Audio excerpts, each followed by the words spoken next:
Bonjour à toutes et à tous, c'est parti pour un nouvel épisode de Passion Immo. Aujourd'hui, je reçois quelqu'un d'exceptionnel et je vais user, une fois n'est pas coutume, d'un titre accrocheur. On va apprendre comment on peut réaliser 24 ventes immobilières en un an. En fait, en gros, comment un agent commercial en immobilier peut réaliser 2 ventes par mois. Voilà. Alors, une fois que j'ai jeté ça, qui fait un petit peu titre sensationnel, et avant d'écouter l'échange que j'ai eu avec Jian, quelques mots d'explication. Il y a quelque temps, je suis tombé dans le journal de l'agence, d'ailleurs qui est un magazine que je recommande toujours, magazine dont on trouve aussi l'équivalent sur Internet, et je tombe sur un article. À seulement 24 ans, Jian réalise 24 ventes par an.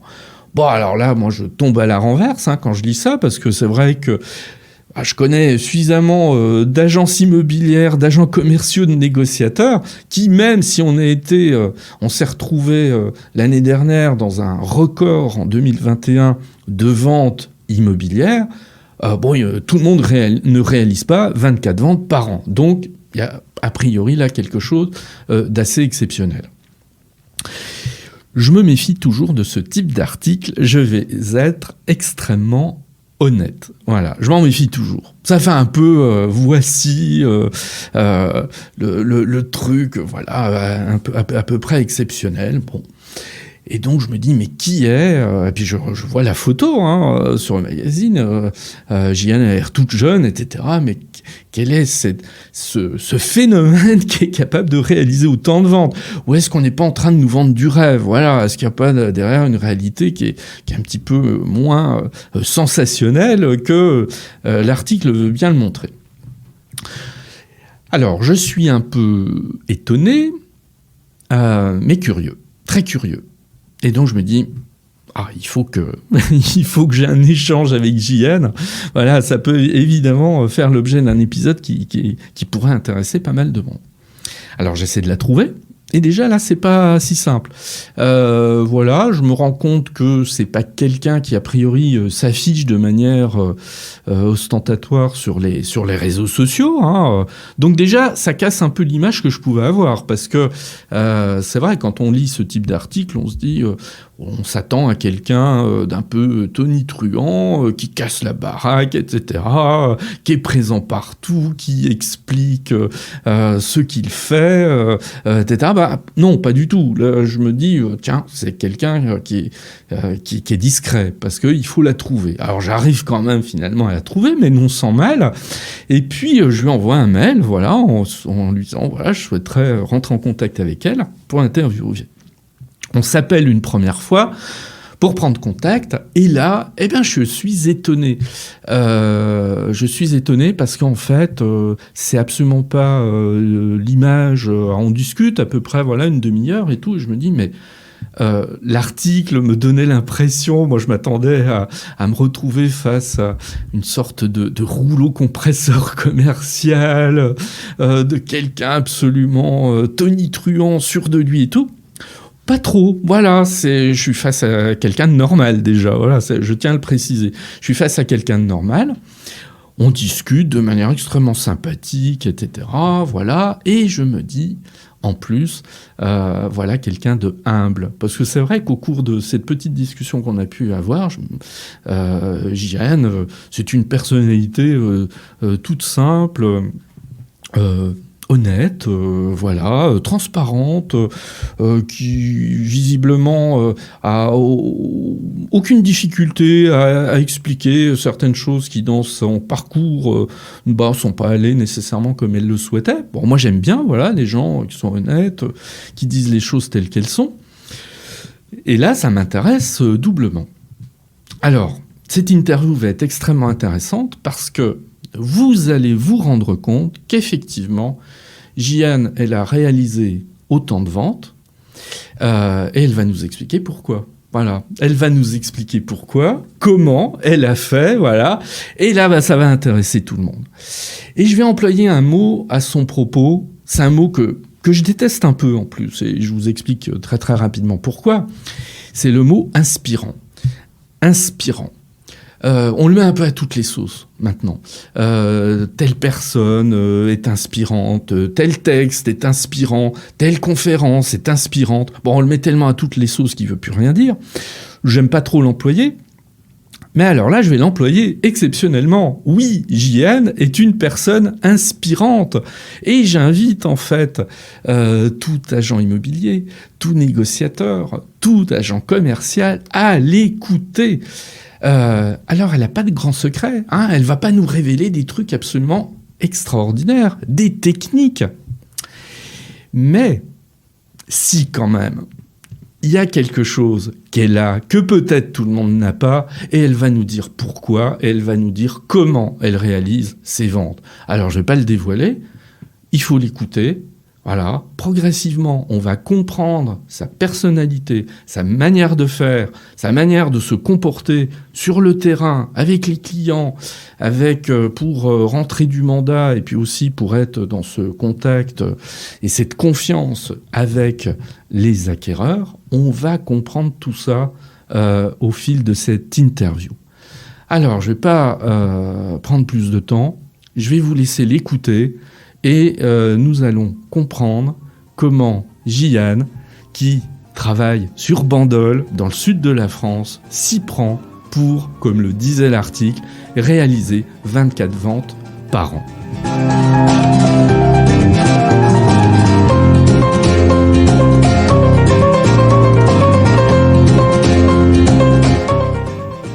Bien, alors aujourd'hui notre invité c'est Jeanne qui va se présenter. Jeanne, je te donne la parole et explique-nous qui tu es, pour ceux qui ne te connaîtraient pas. Il n'y a pas grand monde qui me connaît. Je m'appelle Jeanne Calahi, j'ai 24 ans. Je suis agent immobilier, enfin je suis commerciale dans une agence depuis 2 ans et 4 mois précisément, dont une année que j'ai fait... 3 ans que j'ai fait en alternance, la licence, le master 1, le master 2. Donc là, ça fait un peu plus d'1 an que je suis à temps plein dans une agence à Bandol. Ça se passe bien et voilà. Bien. Donc oui, parce que on peut dire que tu es un bébé agent commercial, en fait. C'est pas péjoratif, mais... Exactement. Voilà. Bon, alors, bébé agent commercial, mais qui a fait un peu... parce que tu dis, oui, on me connaît pas bien, mais moi, comment je t'ai connu? C'est tout simplement, j'ai lu une interview dans le journal de l'agence, qui est quand même très très lu de la profession immobilière, où il y avait un titre absolument fracassant. À seulement 24 ans, JN réalise 24 ventes par an. Alors déjà, ça donnait l'impression d'un compte rond, etc. En plus, ce chiffre donnait l'impression que c'est une habitude, que tu fais pas grand-chose pour y arriver. Enfin voilà, il y avait un peu de la facilité. Alors bon, allez, derrière le titre un peu accrocheur, ça faisait un peu Paris Match, hein, quelque part. Alors, oui, pourquoi pourquoi tu t'es retrouvé comme ça dans le journal de l'agence? C'est vrai, t'as réalisé autant de ventes en seulement 1 an? Ah oui, c'est la vérité. Après, moi, je connaissais pas le nombre de ventes, un minimum qu'il faut pour que ça marque un peu le coup par rapport aux autres agents immobiliers. Moi, je sais que j'ai fait mon maximum dès que j'ai terminé mes études et que j'étais à temps plein. Aussi, le fait que mon patron, il m'ait gardé après avoir fait l'alternance avec lui, je voulais absolument lui montrer qu'il avait eu raison d'investir sur moi, de croire en moi. Parce que quand on est à l'école, on est là que 3-4 jours par semaine et c'est pas évident de suivre nos clients. Donc voilà. Après, ce qui est bien, c'est que l'année où j'étais en alternance, si j'étais pas... Alors justement, je vais te couper la parole parce qu'en fait, je faisais référence à l'article du journal de l'agence parce qu'on y reviendra un petit peu plus tard.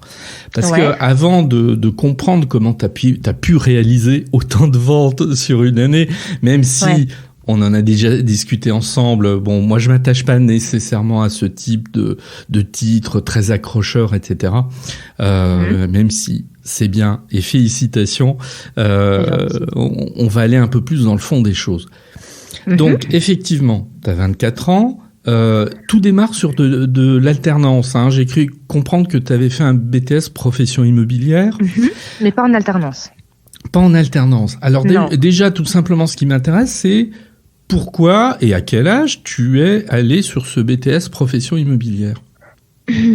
Directement après mon bac, j'ai fait un bac scientifique, pensant faire une carrière dans la médecine, dans la santé, rien à voir avec l'immobilier. Au final, ça s'est pas fait. Enfin, j'ai changé de projet et j'ai fait un BTS immobilier sans vraiment trop savoir. Voilà, je me disais l'immobilier, ça a l'air sympa, mais sans trop chercher. J'en avais rien. Mes études n'avaient rien à voir avec de l'économie, de l'architecture, de l'urbanisme, le droit, rien que le droit. C'était vraiment des matières totalement inconnues. Enfin, j'entendais ça à la télévision, aux informations, et c'est tout. Attention, tu parles à un prof de droit, donc ne dis pas du mal du droit. Ah non, mais alors au contraire. Mais pour dire toute la vérité, quand j'ai commencé mon BTS immobilier, mon premier trimestre a été pour dire catastrophique. Parce que c'était vraiment un domaine que je ne comprenais pas du tout, et j'ai ma prof ma prof de gestion qui a insisté, qui m'a dit voilà, moi je lui ai dit peut-être que j'étais pas faite pour ça. Elle m'a dit de faire le stage. Donc, du coup, à aller chercher un stage, ça aussi, c'était des choses que, quand on fait un bac pro, on est un peu préparé à tout ce qui est professionnel, chercher un stage, savoir se présenter, s'exprimer, se vendre, voilà. Moi, tout ça, je savais pas faire, mais bon, après, moi, je suis très action-réaction, donc voilà, on m'a expliqué à peu près ce qu'il fallait faire et j'y suis allée au feeling. Après, j'ai pas vraiment peur des gens, je sais à peu près ce que je vaux, donc me présenter, discuter avec les gens. Sans forcément, je savais pas vraiment ce que je vais aller en immobilier parce que voilà, je savais que j'en voulais. Donc du coup, ça a été pour trouver mon stage. Et au final, c'est grâce au stage justement. Attends. On va trop vite parce que il y a 2-3 choses que j'aimerais comprendre quand même. Dis-moi, je vais rien terminer. Je vais tout commencer. Non, simplement, si j'ai bien compris, en fait, tu n'avais pas de famille dans l'immobilier. Ah non. Voilà, tu allais un petit peu comme ça, comme on regarde, et c'est pas péjoratif. J'ai vu de la lumière allumée par la fenêtre, je suis rentré, puis j'ai voulu voir comment ça se passait, un peu. Ah ouais, alors, quand je regardais la télévision, je voyais le monde des affaires, ça avait l'air captivant, je voyais les avocats, les agents immobiliers, ça donnait envie. Alors, le monde immobilier donnait plus envie aux États-Unis qu'ici, parce que en France, on a quand même tout le monde pense qu'on est des escrocs. D'ailleurs, c'est ce que ma mère m'avait dit. Quand je lui ai dit que j'allais faire un BTS immobilier, elle m'a fait, mais ma fille, quand on cherche un appartement, on fait tout pour éviter les agences. Et moi aussi, je veux être agent immobilier. Mais oh là là, mon Dieu, je suis maudite. Et bon, au final, et ça a été longtemps ça. Pour tout te dire, ma mère, j'ai vu dans ses yeux des petites étoiles. Bon, déjà quand j'ai eu mon master, et surtout, parce que du coup, j'étais aussi la première dans la famille à avoir un master. Donc c'était un peu comme si toute ma famille l'avait eu. Donc c'était beau génial. pour ça. Bah oui, mais c'est vraiment. C'est beau tout ça. Ouais. Et quand ma mère, elle a lu l'article, oh là là, mais la première chose, c'est ma fille, mais c'est bien, je vais le dire à mes sœurs. Ah, je lui dis, alors on n'est plus des escrocs. Ah non, ma fille, ah non, toi, t'es un bon agent immobilier, hein. Oui, mais on en rit, mais ce que tu dis là, il y a malheureusement une partie de la population qu'ils pensent, c'est-à-dire ces agents immobiliers qui servent à rien, si ce n'est à ouvrir des portes pour faire visiter, mais ça tout le monde peut le faire, c'est bien connu. Enfin voilà, donc toutes les vieilles idées reçues qui sont véhiculées, et qu'en définitive, les personnes qui n'ont pas eu spécialement affaire à un agent immobilier, ils peuvent avoir intégré ça. Alors qu'en général, quand ils ont fait affaire avec un agent immobilier, ils sont plutôt contents. Quand on regarde les enquêtes de satisfaction de la clientèle, les gens sont plutôt satisfaits en général. Voilà. C'est ça. c'est ça. Donc, tu as essuyé ce petit reproche. Alors, on va revenir sur le droit, parce que ça m'intéresse, c'est que... Justement. Et oui. Juste pour le stage, je suis allée jusqu'au bout de donc ce stage-là, je l'ai fait. Comme je connaissais personne dans ce monde-là, j'ai pas du tout pu avoir des pistons, etc. J'ai fait des milliards d'agences. J'avais fait toutes les agences, dans une rue. Je crois qu'il y avait environ 23 agences. Il y a quasiment que des agences dans toute cette ruelle. Pour qu'au final, ce soit la première qui me rappelle. Ah oui. Donc, puis même pour ce stage-là, j'étais partie avec un CV et j'étais arrivée à l'entreprise, donc je me présente. Je savais pas marcher en talons. J'avais mis des talons dans mon sac et j'avais des baskets que j'avais changées derrière l'agence. Et quand je suis arrivée, la dame, elle me regarde et je lui fais oui bonjour. Est-ce que je pourrais parler au responsable de l'agence? Elle me regarde, elle me dit c'est moi la responsable de l'agence. Je dis ok mince. Je retourne le lendemain, je fais bonjour, c'est la stagiaire. Elle me fait mais on n'a pas de stagiaire. Je fais mais si, je suis venue hier justement, souvenez-vous de moi. Elle me fait, je fais d'ailleurs mon CV est toujours là. Et elle me dit je fais ce que vous pourriez donner au patron parce que elle c'était une responsable, mais c'était pas la directrice de l'agence. Et donc du coup je faisais non mais j'ai le temps, je peux patienter vraiment. Vous savez de toute façon je suis venue en bus, donc mon prochain bus il vient dans un moment. Je peux bien attendre que vous donniez le CV en même propre au patron. Eh ben oui, mais là encore, ton témoignage il est intéressant parce que très souvent mes étudiants, alors que ce soit en BTS ou plus tard, moi je leur dis toujours quand vous cherchez vos stages, vos alternances.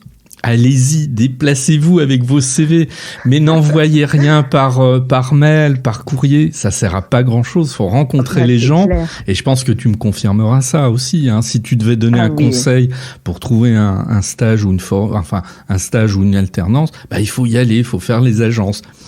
En fait, si tu veux, je me mets à la place d'un directeur avec du recul et je me dis si l'élève, le stagiaire, le salarié, il est même pas capable de se déplacer pour venir chercher ce contrat, comment est-ce que je vais me reposer et garder les yeux fermés, être tranquille quand il va partir en prospection, aller me chercher des mandats? Viens déjà, bats-toi pour me trouver déjà, vends-toi, toi, ta personne, ce que tu peux vraiment m'apporter, la plus-value que tu peux être dans mon entreprise et ce que tu vaux, parce qu'on sait très bien que quand on a 17 ans, parce que du coup moi j'ai eu mon bac à 17 ans, j'avais 17 ans et demi quand je cherchais ce stage. Ah oui, t'étais toute jeune quand même, ouais.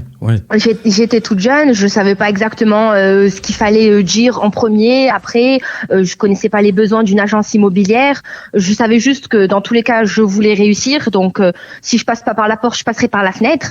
Et ça, l'entreprise, elle l'a senti. J'ai fait le stage et à la fin de mon stage, par exemple, je sais pas, j'ai dû avoir 5 sur 20 en gestion au premier trimestre parce que je comprenais vraiment rien et j'avais beau écouter, vraiment, je partais de zéro, quoi. Au deuxième trimestre, je suis montée de 5 à 15 de moyenne en gestion sans avoir plus révisé, mais simplement parce que je l'avais vu en entreprise et ça coulait de source en fait. C'était beaucoup plus logique, le fait de rencontrer les clients, le fait d'avoir des responsabilités. Derrière, quand on lisait les sujets d'exercice, on comprenait, on disait mais en fait c'est plus compliqué dans la réalité. Donc en fait l'exercice c'est plus simple. Et mes notes elles sont Et puis ensuite j'ai continué le BTS jusqu'au bout parce que on s'arrête pas à la moitié. Et à la fin du BTS j'ai réussi à avoir une moyenne plutôt correcte, mais je suis restée sur ce droit en fait parce que c'est la seule matière où j'avais vraiment pas mes notes elles étaient pas bonnes malgré les stages, malgré tout, parce que j'ai pas fait un stage avec des avocats, j'étais en agence immobilière, donc on parle pas trop de droit sur le terrain, on va dire. Sauf quand on fait les compromis, qu'on est avec les notaires. Mais moi, ce qu'ils me demandaient de faire, de téléphoner à des gens et de faire de la piche téléphonique toute la journée, ou alors de faire des missouplis pour le syndic, c'est pas ça qui me faisait. Donc le droit, j'ai pas réussi, malgré les stages, à l'intégrer. Et comme j'aime pas rester sans savoir, je me suis dit non, je peux pas m'arrêter à là.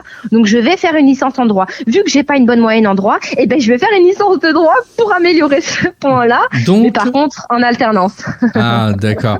Alors donc, comme ça, on suit un peu le cheminement. Le BTS profession immobilière terminé, tu fais une licence de droit alors. Exact, c'est ça. Avec licence droit et métier de l'immobilier, toujours. Ah oui, avec une spécialité. Et là, tu es, parce que pour qu'on suive un petit peu géographiquement, tu es à la Seine-sur-Mer à ce moment-là. Oui. Et la licence, tu l'as fait où précisément ? À Toulon. À Toulon. D'accord. Toulon. Donc en fac à Toulon ou... Oui, c'est ça. Ouais, d'accord. Donc ça voulait dire que le virus de l'immobilier, il était passé quand même. Tu avais envie de continuer dans ce domaine. Alors tu fais ta licence, donc cette fois une licence en alternance. C'est ça. Alors, ça a été compliqué de trouver une alternance ? Je crois que oui, un peu. Tu m'avais dit que c'était pas si simple.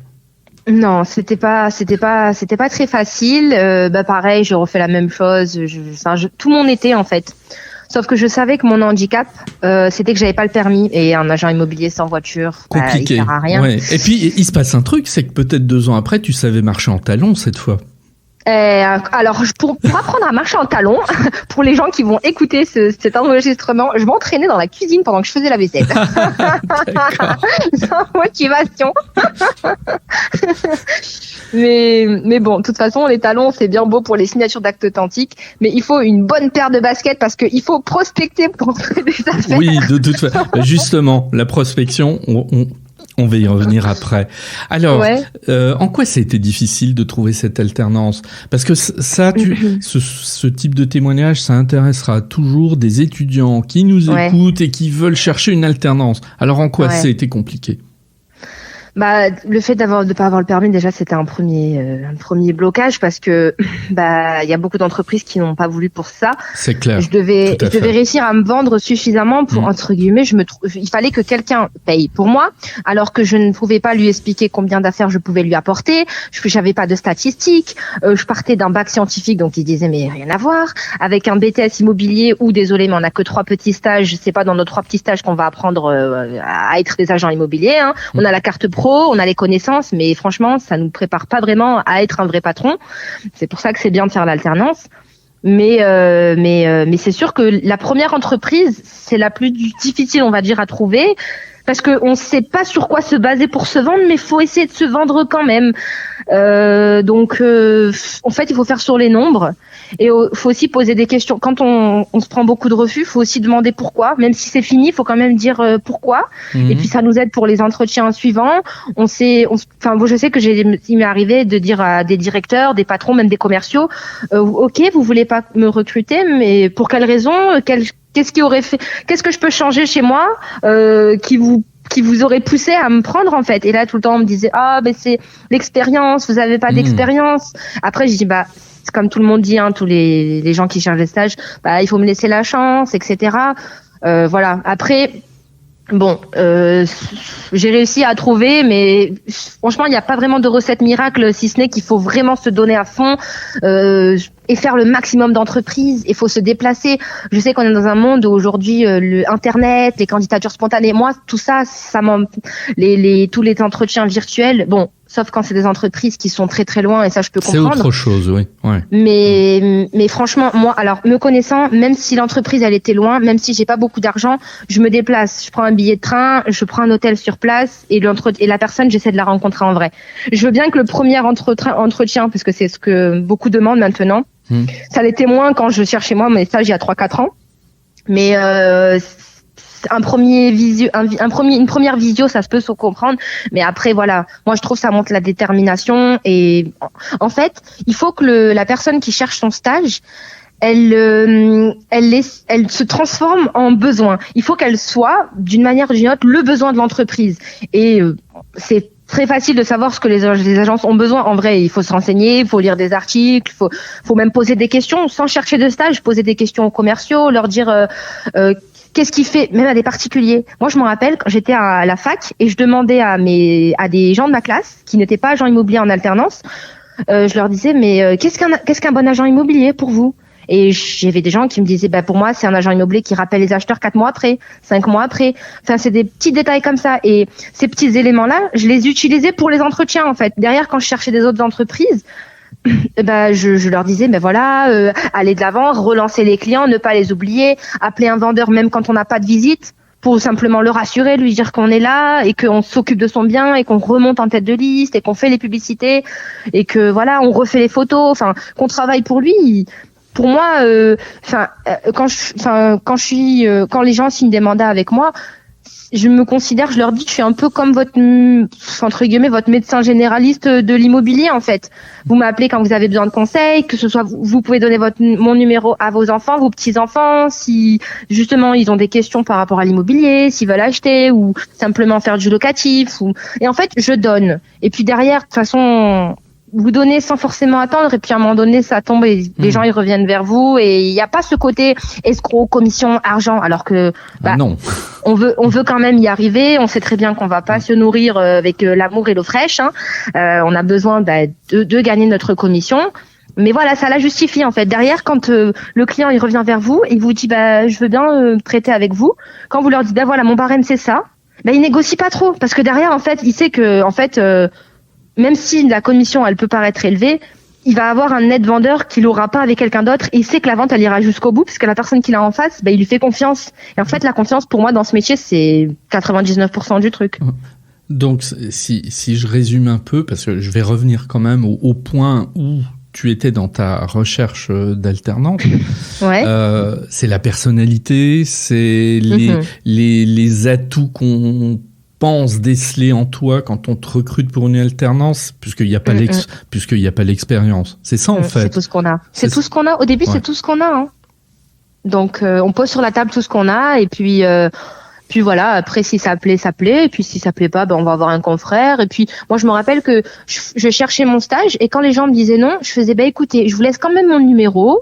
Si vous avez un copain agent immobilier qui recherche un alternant, voilà. S'il y a un copain agent immobilier qui veut faire du chiffre tout en investissant dans la jeunesse, vous lui dites, ça sera pas vous, hein, mais c'est pas grave, si vous avez quelqu'un d'autre. Et des fois, la personne, elle peut avoir 40, 50 ans, elle cogite, elle se dit, ah ouais, le culot, ça paye aussi des fois. Hein. Des fois non, mais des fois oui. Franchement, je l'ai déjà fait, hein. Je disais vraiment, écoutez, si vous connaissez quelqu'un qui cherche justement un alternant pour lui faire du chiffre, pour lui rentrer des affaires, et le tout en étant payant 700 ou 800 euros par mois, soit moins cher qu'un salarié, tout en lui faisant rentrer des ventes sur lesquelles il ne touchera rien du tout, mais il aura quand même le sourire tous les jours, et il motivera peut-être tous les gens de l'agence qui sont payés 2 ou 3 fois, 4 fois plus. Appelez-moi. Oui, alors ça veut dire qu'en définitive, tout entretien que tu réalisais avec une agence, même s'il se terminait pas comme tu le souhaitais, tu positivais quand même, et tu sors. Ah oui. Oui, voilà. Je pars jamais sans rien. J'ai toujours quelque chose. D'accord. Bon, ça s'entend, ça se sent. Donc très bien. Alors, tu fais ta licence. Mais si j'ai compris, c'est pas fini. Alors, qu'est-ce qui fait qu'à l'issue de cette licence, tu te dises, allez, il faut encore que je continue dans des études? En fait, je fais le truc en alternance pour améliorer le droit, pour comprendre le droit, parce que on s'est approfondi. Et en fait, il se trouve que j'apprécie le droit. En fait, je trouve cette matière hyper intéressante, et j'ai envie d'en savoir encore plus. Je m'attache vraiment, je me lie limite d'amitié avec mes professeurs, parce que c'était des professionnels, c'était des notaires, c'était des avocats, c'était des gens, c'était du concret en fait. Leur cours, c'était une partie, certes, c'était du théorique, mais il y avait toute la partie où ils nous partageaient leur expérience. Et franchement, on avait des étoiles dans les yeux. Moi, je me rappelle que quand c'était la pause, mais franchement, j'avais même pas envie d'aller en pause. J'avais envie de rester avec le prof et poser des questions. Et cette affaire, et comment elle s'est terminée, et celle-ci, c'était captivant. Alors, je pouvais pas m'arrêter sur ça. Comme j'avais la possibilité de poursuivre en master, et que c'était dans la même fac en plus, je me suis dit, c'est pas grave. Ça, c'était pas bien fini dans l'agence dans laquelle j'étais. Donc, pour plusieurs raisons, j'ai trouvé quelque chose de suite après, et j'ai pu poursuivre en master avec une autre entreprise. D'un sens, ça m'a permis de tester plusieurs boîtes, pour qu'à la fin de mes études, je sais à peu près ce que je recherche dans une agence. C'est plus trop l'agence qui cherche ce qu'elle veut de moi, c'est aussi moi, là où je me sens à l'aise, ce dont j'ai besoin pour travailler, pour me sentir bien, avec un bon patron, des bons collègues, etc. Les limites à instaurer avec ses collègues, tout ça, ça compte, mais tout ça, on l'apprend en testant des entreprises différentes, en faisant des rencontres différentes, etc., etc. Donc et au final, de poursuivre en master, c'était super. Après là, c'était du droit des affaires, donc il y avait tout l'aspect bancaire que j'avais jamais appris avant, tout l'aspect judiciaire, enfin plein de choses, vraiment des domaines parce que j'avais pas vu. C'était un master avec quelle spécialité que tu as pris? Droit des affaires et gestion du patrimoine. Ah oui, d'accord. Donc, tu as poursuivi sur... La fiscalité, tout ça. En effet, sur la fiscalité. Là encore, c'est un domaine qui me passionne. Donc très bien. Et je suppose, pour conclure sur le droit, que c'est pas aujourd'hui que tu vas démentir qui que ce soit en disant que le droit, la maîtrise du droit est absolument fondamentale dans ce métier. Ah mais bien sûr. Mais mon Dieu, moi j'adore le moment où les clients, ils me rencontrent, qui voient que je suis jeune et qu'ils ont l'impression qu'ils vont m'apprendre la vie. Ils se disent mais mon Dieu, mais en plus à Bandol, la moyenne d'âge c'est 70-80 ans. Donc quand ils me voient, j'ai l'âge à leur petite fille. Et oui. Donc c'est la petite fille et eux ils ont leur baraque à 700-800 000 euros et c'est moi qui vais m'occuper de la vendre. Alors ils se disent oh mon Dieu, sur qui on est tombé. Et que là vous leur dites sortez-moi le titre de propriété et que vous comprenez tout ce qui est succession, donation, la quote-part, vous leur expliquez tout ça, que vous leur posez des questions vous leur donnez des informations par rapport à la plus-value, et qu'ils se rendent compte que oh là là, mais elle a l'âge et la taille de notre petite fille, mais elle va nous faire gagner de l'argent. En plus, elle nous fait économiser, elle nous fait comprendre. Ah, confiance. Et une fois qu'elle a confiance, il y a le mandat. Et du coup, derrière, c'est... Mais, non, franchement, il faut faire du droit, il faut comprendre. Et quand on s'y intéresse vraiment, qu'on est avec des bons professeurs, franchement, c'est génial. C'est du plus. Après, franchement, il y a beaucoup d'informations. C'est beaucoup de choses à ingurgiter, si je puis dire. C'est ça. C'est très intéressant. Vraiment, c'est génial. Alors, si on poursuit ton petit cheminement, le Master 1, le Master 2, tu étais toujours là, puisque tu nous as expliqué que tu avais changé d'entreprise à la fin de la licence. Tu en avais trouvé une dans laquelle tu étais resté tes 2 années de Master ou pas? Non, en fait, j'ai fait donc l'agence qui m'a recruté en licence, elle m'a gardée. J'ai rentré plein de mandats, j'étais contente. Franchement, j'ai vraiment galéré parce que comme j'avais pas le permis, c'est mon maître de stage qui devait m'emmener à un rendez-vous, donc à un moment donné, ça devenait un petit peu pesant, quoi. Mais en même temps, je voulais pas demander, pour payer mon permis, je voulais le payer par moi-même. Voilà, c'est moi qui avais choisi de faire ce cursus, ces études, ce métier. Donc, je voulais faire les choses par moi-même. Donc bon, au final, j'ai réussi à avoir ce qu'il fallait pour le permis, mais le patron ne voulait pas me garder en master parce qu'il jugeait que c'était inutile. Que j'allais être une bonne commerciale, que c'était amplement suffisant. Ah oui, mais alors, si je peux me permettre, oui, tu mets l'accent sur quelque chose, c'est-à-dire qu'à un moment donné, on a des agences, qui vont miser sur un jeune, qui l'ont pris en alternance et qui aimeraient bien, je sais pas si c'est ton cas, qu'il abandonne ses études et que finalement il reste au sein de l'agence pour être un salarié comme un autre. Et même pas salarié, à Jeancourt, oui. À la commission, oui, tout à fait. À la commission. Oui, mais il aurait aimé que tu restes et ça l'embêtait que tu poursuives sur de l'alternance, en définitive. Ça l'embêtait que je poursuive en alternance. Après, ça l'embêtait pas que je m'en aille parce que pour lui, il voyait tout de suite, en fait, l'argent est tout de suite, il voyait pas à long terme.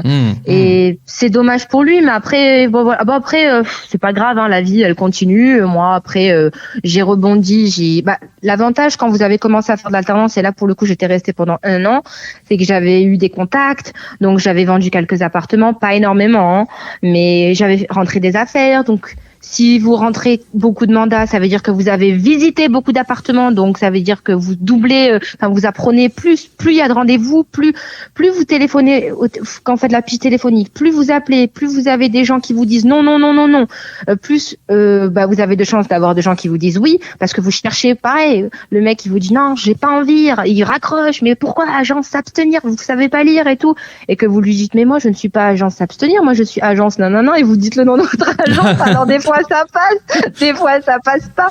Et puis voilà, moi je le prends à la rigolade à chaque fois. Et puis à la fin, on arrive quand même à avoir quelques rendez-vous. Et puis les gens, au final, ils voient que vous en voulez. Ils voient que vous avez. En fait, la peur des vendeurs, c'est se dire, vous galérez pour avoir le mandat. Mais une fois que vous l'avez, vous m'appelez plus. Donc voilà, parce que les gens, je leur disais, mais pourquoi vous voulez pas d'agence? Mais pourquoi vous dites qu'on est des escrocs? Mais pourquoi? Moi, je voulais comprendre parce que je déteste en fait qu'on mette une étiquette sur, voilà, que ce soit un métier ou une personne, même les gens dans la rue. Je déteste le jugement en fait. Et le fait que, limite, moi, c'était ma mère qui m'avait appris que on disait que les agents immobiliers étaient des escrocs, alors que c'est connu de tous. Mais moi, ça me surprenait, et c'est pas pour autant que j'avais dit à ma mère, mais c'est génial, maman, mais je vais faire ce métier, parce que du coup, les gens, je dois leur enlever cette idée et ensuite leur instaurer une nouvelle idée. Tu te rends compte, ça veut dire qu'à chaque fois que je vais signer un contrat, ça voudra dire que j'ai changé la vie d'une personne qui sûrement sera plus âgée que moi. C'est génial, cette personne, une fois que elle aura changé son image du monde de l'immobilier. Elle va parler de ça à sa famille, à ses amis. J'ai dit après ça va faire un effet boule de neige. Bon après je voyais le monde je suis très bisounours. Mais voilà, je me disais si je change la vie d'une seule personne, c'est déjà bien quoi. C'est un petit pas, mais pour moi c'était déjà beau quoi. Alors ce côté challenge, je n'avais plus. Le fait de prendre ton téléphone comme ça, bon, ce qu'on appelle la pige, hein, c'est-à-dire on fait des listes et des listes, et puis on est parfois le bon coin, et puis on essaie d'appeler les propriétaires qui vendent leurs biens absolument entre particuliers, puis essayer qu'ils viennent en agence. Bon, alors, qu'est-ce que tu penses de cette affirmation que moi j'entends de temps en temps? Ouais, de toute façon, la pige, c'est ringard, ça sert à plus grand-chose, premier élément. Ou deuxième chose qu'on entend parfois, chez les plus jeunes, hein, j'avoue que parfois chez mes étudiants, je l'entends. Oh là là, mais on est découragé, au bout d'une heure, on se fait jeter de partout, parfois on se fait même insulter, etc. Alors comment tu résistes à tout ça? Déjà, première question, c'est utile ou pas de téléphoner comme ça? Bah après, franchement, que ce soit en prospection phonique, en pige téléphonique, ou que ce soit en prospection physique, parce que combien de fois on m'a dit de sortir d'une résidence quand je toquais aux portes pour me présenter, voilà, on me disait non, mais pas de démarchage, ou combien de fois on m'a dit mais le courrier ça plaît pas, alors que les courriers je marquais bien mais le nom de la personne sur la lettre, parce qu'on n'a plus le droit maintenant de mettre des publicités dans les boîtes aux lettres. Ouais. En pige téléphonique, j'essaye. Franchement, la pige, l'avantage, c'est que c'est des mandats rapides. Ça veut dire que le mec, s'il a pas l'impression qu'il y a un engagement direct quand on l'appelle et qu'il accepte, parce que moi au téléphone, si je t'appelle, je veux un rendez-vous. Je te raconte pas ma vie, je te pose 3 questions sur ton appartement. Et ensuite, je décroche un rendez-vous. Je ne dois pas rester plus que 2 minutes. Si je suis restée plus que 2 minutes, ça y est, mon appel, il est mort. Donc après, une fois, en fait, la pige, rendez-vous. Ensuite, quand on rencontre le client, là, on y va. Là, on fait le travail en plein rendez-vous, on fait ce qu'on a à faire. Mais quand on est juste au téléphone, je suis en appel je sais, le mec, il a eu 30 appels. Comment je vais faire pour me différencier? Bah, je suis pas là pour faire me vendre ou lui vendre la lune. Je sais même pas. Je vais pas te vendre la lune, je l'ai même pas vu ton appartement. Moi, je veux te voir, je veux te rencontrer. Et les gens, ils sont choqués. Et au téléphone, ils se disent, ouais, pourquoi vous m'appelez? Non, mais monsieur, qui? Je veux pas de mandat, mais monsieur. Et des fois, je vais vous raccrocher au nez. Mais monsieur, comment voulez-vous raccrocher au nez? Vous savez même pas pourquoi je vous téléphone. Alors déjà, ça le calme un peu. Le type fait, ah oui, ouais. Je dis, ben voilà, monsieur. Et là, après, hop, vous lui expliquez, bim bam, ça vous engage en rien. Un rendez-vous, c'est 15 minutes. Ouais, bon, bah, vous allez bien trouver un petit moment. Bim. Après, quand vous le voyez, après, ça passe ou ça casse, mais bon. Mais alors attends. C'est une rencontre. Tu veux dire par là que déjà, rien qu'en avançant cet argument, on va se rencontrer juste 15 minutes, ça peut suffire à décrocher ce fameux rendez-vous? Franchement, alors, il n'y a pas de recette miracle et ça marche pas à tous les coups. Je me suis fait remballer des milliards de fois. Simplement, je me décourage pas en fait. Je me dis on est 7 milliards sur Terre. Ce monsieur n'est pas conscient que je vais lui changer la vie. Il aurait pu avancer son projet, il aurait pu aboutir, il aurait pu acheter une maison plus grande. Il s'en est pas rendu compte. C'est dommage, c'est pas grave, je le rappelle dans 3 semaines. Mais c'est tout. En fait, je me dis juste ça.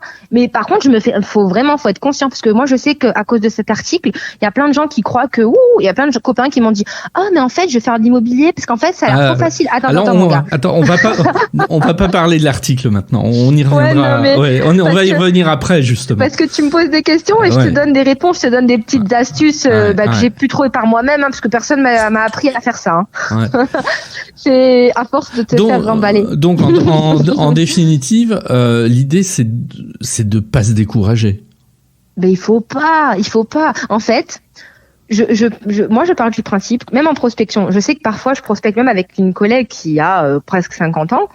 on va dans les résidences et puis on va se présenter aux gens et on parle. Et puis par contre, parfois, des fois, on fait des courriers qu'on écrit. Des fois, on les écrit à la main. On prend du temps. Et ensuite, on note les noms des copropriétaires. Donc, on vient avant pour voir les noms des gens, etc. Comme ça, c'est des courriers attitrés, voilà, pour que ça puisse passer un peu. Et parfois, vous allez trouver la résidence, elle va être fermée. Désolé, mais la résidence, elle est fermée. Il va falloir trouver une solution pour rentrer dedans. Alors moi, dès qu'il y avait un type qui arrivait, je me rappelle avec sa voiture, ma collègue a fait non. On va pas les déranger. Attends. Pour déranger, faut se considérer comme étant un dérangement. Je suis pas un dérangement. Déjà. Et là, et le monsieur, donc, il descend sa vie. Je fais, excusez-moi, monsieur, est-ce que vous pourriez m'ouvrir le portail? Pourquoi? Je fais, parce que j'ai fait des courriers où je me présente, où en fait, je vais vous permettre de vendre, parce qu'il y a certainement des gens qui veulent vendre, mais qui savent pas à quel prix vendre. Donc, j'aimerais pouvoir les aider. J'ai pris du temps à faire ces courriers, monsieur. J'ai dit, en plus, c'est la partie que j'aime le moins, la paperasse. Je l'ai fait. En plus, je les ai signés un par un, monsieur, et je les ai mis sous pli.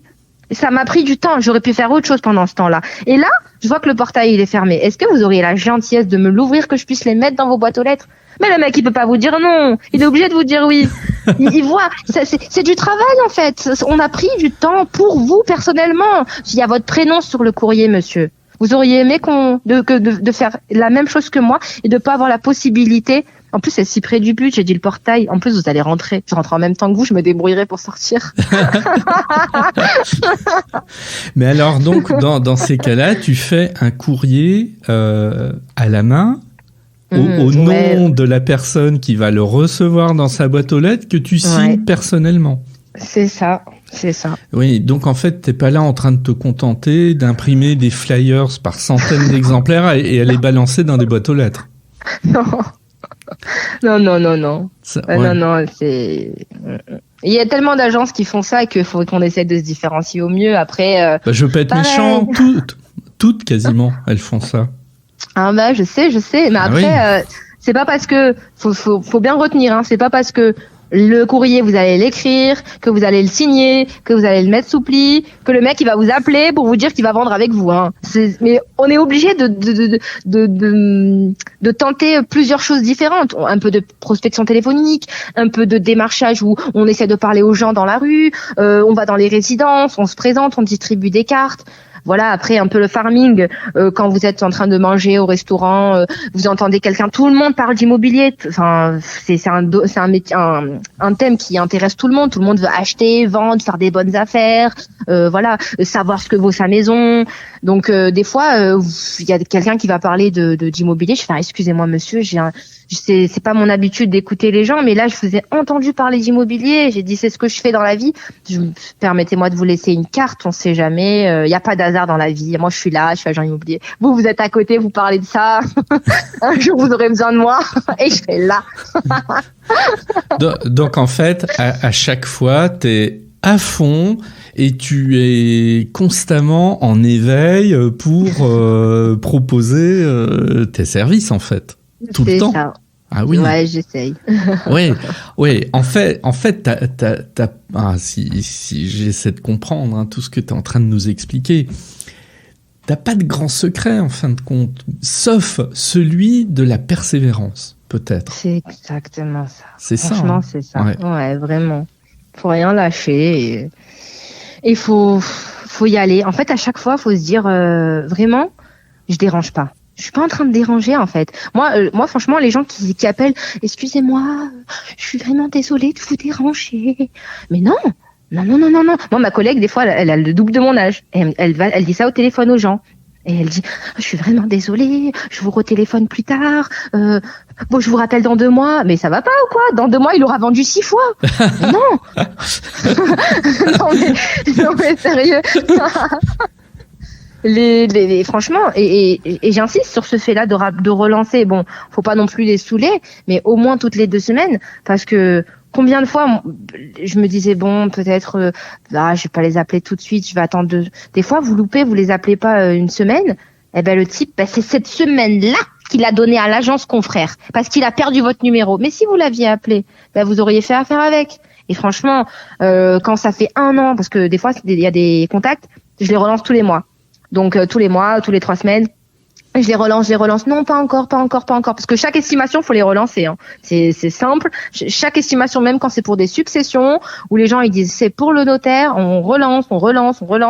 Puis un jour, il fait, ah, bah, merci, Jeanne, franchement, vous nous avez bien suivis. Des fois, ça fait 2 ans. Il y a une maison qu'on a rentrée à la vente, ça faisait 2 ans que je l'appelais. Depuis mon arrivée à l'agence. Ah oui, ouais. J'ai dit, monsieur, oui, je vous ai vraiment mérité, hein. Ah oui, là, c'est vraiment de la persévérance. Alors, on était à la fin de ton master. Ouais. Tu as trouvé une agence, c'est celle où tu es aujourd'hui, ou tu en as fait plusieurs depuis la fin? D'ailleurs, ce master s'est terminé quand, cette deuxième année de master? Ça s'est fini fin 2020.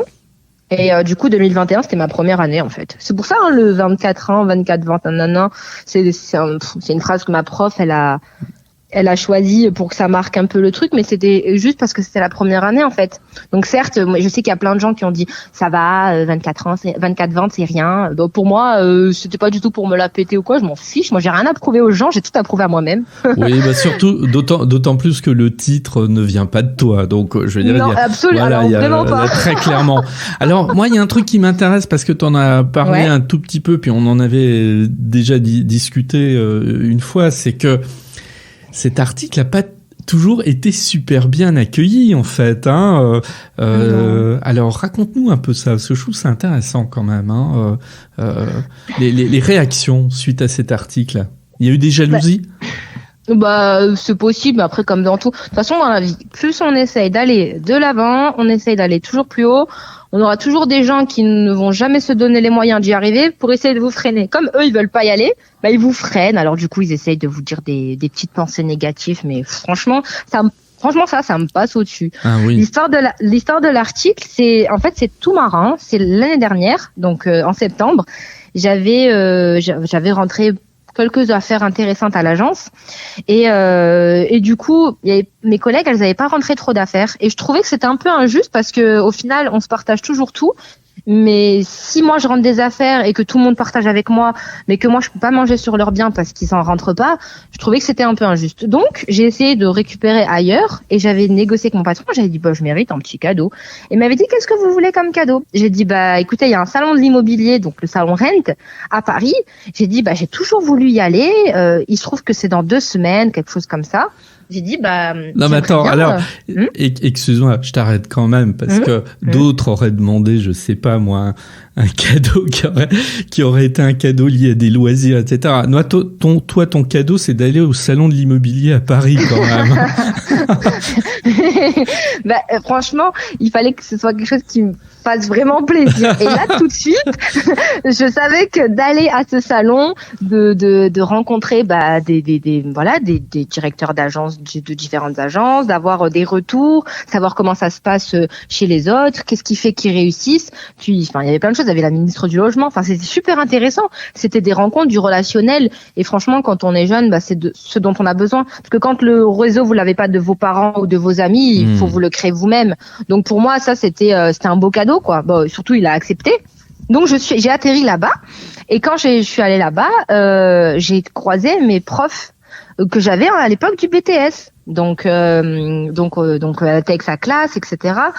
Et donc elle me dit alors qu'est-ce que tu deviens, etc. Je dis bah voilà, ça se passe bien, tranquille. Je prospecte un petit peu, on rentre un peu des affaires et voilà. Donc elle me dit ah et alors le chiffre, je bah ça va, voilà, je sais pas ce que c'est un chiffre bien, un chiffre pas bien, je sais que je me donne à fond. Donc voilà. Donc elle me dit mais c'est génial. Elle me dit bah on va demander au magazine Agence de faire un article si ça les intéresse, etc. On va te présenter à eux. Et au début, j'ai un peu eu peur. J'ai dit non, peut-être pas. Non, c'est peut-être pas une bonne idée. Je sais pas. Ça va servir à quoi? Je savais pas trop. Franchement, j'ai même pas vu le. Et après, je me suis dit en vrai, je sais que pour une bonne partie des gens, ils vont se dire ah là là, se la péter en 24 ans, 24 ventes, nanana. Pour tous ces gens-là, j'y ai pensé. Et c'est pour ça que je voulais pas trop le faire au début. Après, je me suis dit il y a quelques personnes, on va dire le 3% du monde, qui vont se dire ils vont peut-être se dire qu'ils étaient dans la même situation. Et ils vont se dire qu'en fait, bah, agent immobilier, c'est pas facile, mais quand tu travailles vraiment et que tu travailles bien, parce que des fois on travaille beaucoup mais mal, faut travailler bien Et pour ça, il faut apprendre des autres, vraiment, et de tout le monde. Ça veut dire même de l'assistant. L'assistant qui lui ne s'occupe pas de faire les ventes ni rien, bah des fois lui aussi il va te faire une remarque, et ben même si son intention elle était peut-être pas bonne, parce que les gens n'ont pas toujours des bonnes intentions quand ils nous donnent des conseils. Des fois c'est pour nous écraser, pour nous faire douter de nous-mêmes, et ben faut essayer d'en tirer quand même une leçon. Et voilà, quand vous discutez avec quelqu'un, même que vous avez une dispute avec votre collègue de boulot, ben vous essayez d'en tirer le bon, de vous remettre en question, même si c'est l'autre qui avait tort. Vous vous remettez en question, comme ça vous êtes à chaque fois une meilleure version de vous-même.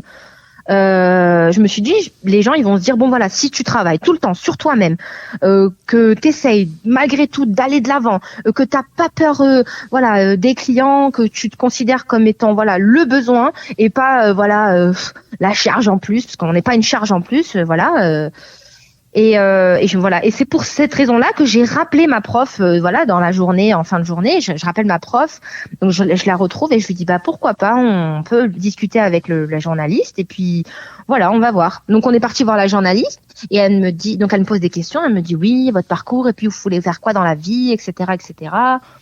Et donc je lui explique rapidement. Et en fait, la ministre du Logement, elle avait expliqué que le débat, c'était les promoteurs qui voulaient construire des gros blocs, et en même temps, à côté, vous aviez tout l'aspect construction et rénovation. Donc en fait, le débat, c'était il n'y a pas assez de terrain, mais les terrains, ils construisent des grands bâtiments. Donc, mais à côté de ça, l'ancien, il est délaissé. Il faudrait l'ancien le rénover ou alors construire du nouveau. Et en fait, du coup, je dis à la journaliste, pour reprendre un peu les mots de la ministre du Logement, je peux vous dire que pour plus tard, je me dis peut-être construire quelque chose de nouveau, comme créer une agence de toutes pièces, ou alors racheter des parts ou racheter une agence et du coup la remettre avec ajouter ma personnalité et puis toutes mes idées, de soit rénover une agence de A à Z, mais pas forcément peinture et décoration, vraiment au sein de l'agence en fait, ou alors partir d'une idée et puis créer mon propre truc. Et elle a aimé en fait l'idée, le rapprochement, je pense, par rapport à ça, par rapport à la thématique, et ça a accroché. Elle m'a dit ça m'intéresse. Elle m'a dit j'aimerais bien vous avoir dans le magazine, j'aimerais bien vous faire un article sur vous. Donc voilà, c'est parti de là en fait. Et donc effectivement, pour rebondir sur la question de cette journaliste, c'est ça, les projets à venir, alors peut-être pas tout de suite, ça serait effectivement d'avoir ta propre agence, si tu te projettes. Oui, j'aimerais bien être à mon compte, j'aimerais bien pouvoir former à mon tour, puis transmettre. Ouais. Apprendre c'est bien, mais apprendre et savoir transmettre c'est autre chose, et j'aimerais bien pouvoir faire ça un jour. Alors, parce qu'on va arriver au terme de notre échange. Aujourd'hui, on sait que la prise de mandat est compliquée. Tu vois, cet après-midi, j'avais au téléphone un de mes étudiants qui est en stage sur Marseille, donc pas très très loin de chez toi, et il avait beaucoup de difficultés. Il m'expliquait que c'était très compliqué. Et c'est vrai que c'est un petit peu dans l'air du temps. C'est compliqué de rentrer du mandat.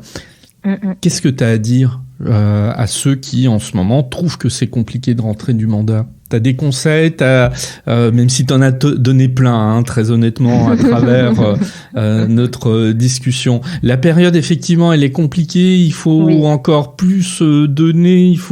Qu'est-ce que t'as à dire par rapport à ça? Franchement, comme moi, j'ai pas autant de recul que les gens qui font de l'immobilier depuis 20 ans, 25 ans, 30 ans, etc. Moi, j'ai que mon année dernière et ensuite les stages que je faisais en alternance. Donc je sais que la période qu'on vit actuellement, c'est la plus difficile que moi en tout cas j'ai pu voir. Mais je sais que les agents immobiliers qui existent depuis longtemps, ils ont vécu des moments très durs. Mon patron, il me parlait de la guerre du Golfe. Ensuite, il y a eu la crise des subprimes.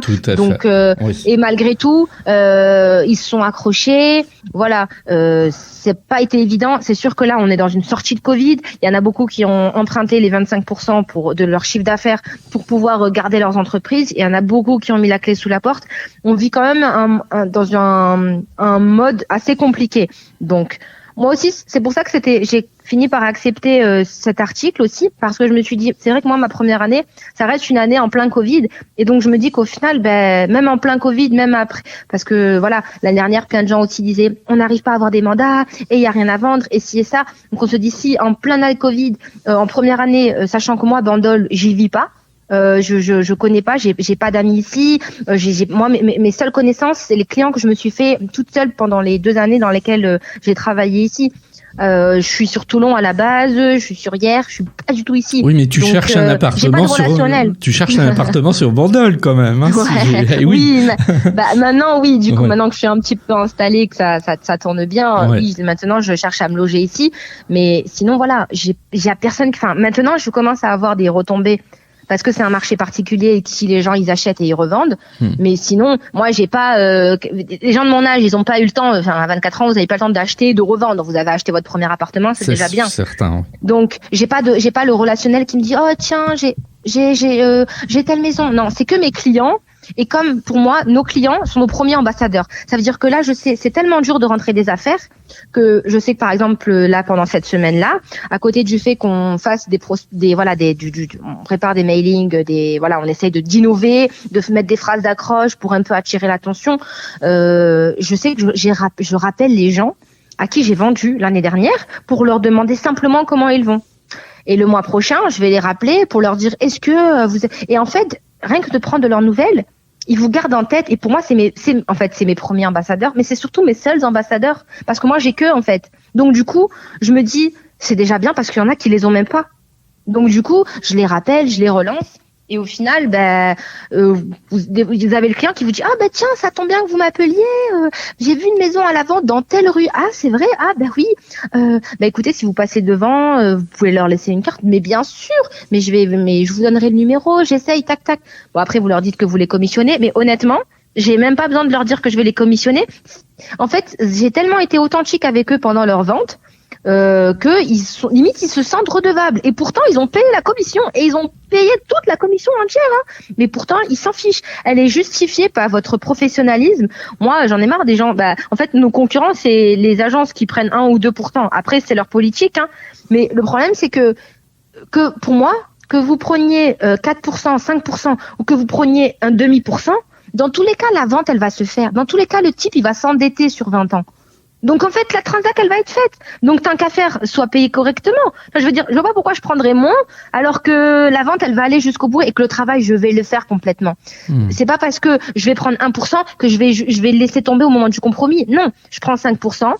Je vais te faire ton compromis. Je vais tout expliquer. Je vais t'expliquer le document, tout ce qui se rapporte au syndic. Je vais te rassurer au maximum. Je vais me mettre à ta place en tant qu'acheteur et je vais te donner tous les éléments, limite. Plus que les questions, parce que les gens ils posent des questions, les acheteurs, mais moi je leur apporte des réponses. Genre ils y ont même pas pensé. Ils se disent mais vraiment l'agent immobilier qui se mouille, ouais c'est pas grave. Je te dis tout. Quand tu signes en connaissance de cause. Et derrière quand tu payes ta com, tu sais pourquoi tu la payes. Parce que tu savais tout sur l'appartement. Enfin tout ce que je savais en tout cas parce qu'après voilà on sait pas toujours tout.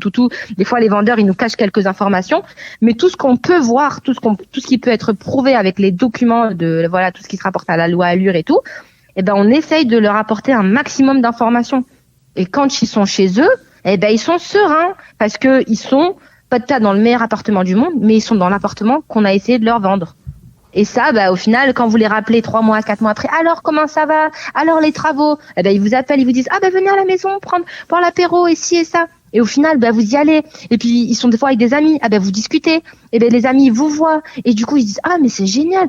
Tiens, mais vous avez pas une carte? Vous avez même plus besoin de la demander. Pourtant, j'ai 24 ans et franchement, ça fait que 2 ans. Ça fait 1 an que je travaille. Donc, franchement, si moi, je peux le faire au bout d'1 an, franchement, les agents immobiliers qui ont 40-50 ans, ils peuvent le faire, mais 1000 fois, quoi. Bien.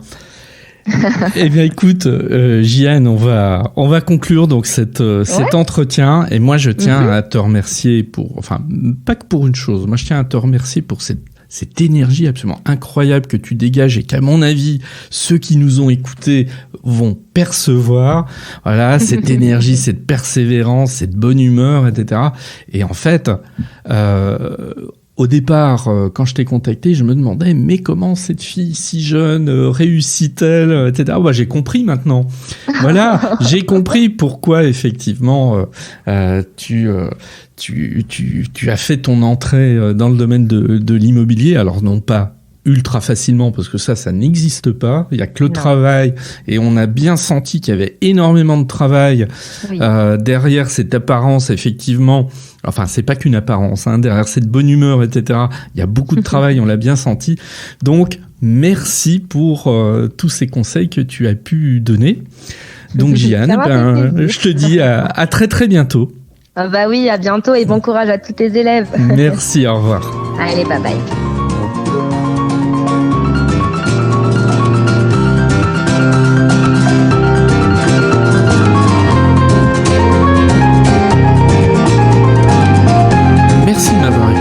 Vous pouvez me retrouver sur mon site internet www.nicolier.org. Il est possible aussi de me suivre ou de me contacter sur LinkedIn, Eric Nicolier tout attaché. Et puis vous pouvez aussi me soutenir en vous abonnant à Passion Immo sur Apple Podcasts, mais aussi sur les principales plateformes de podcast. Je vous dis à très bientôt.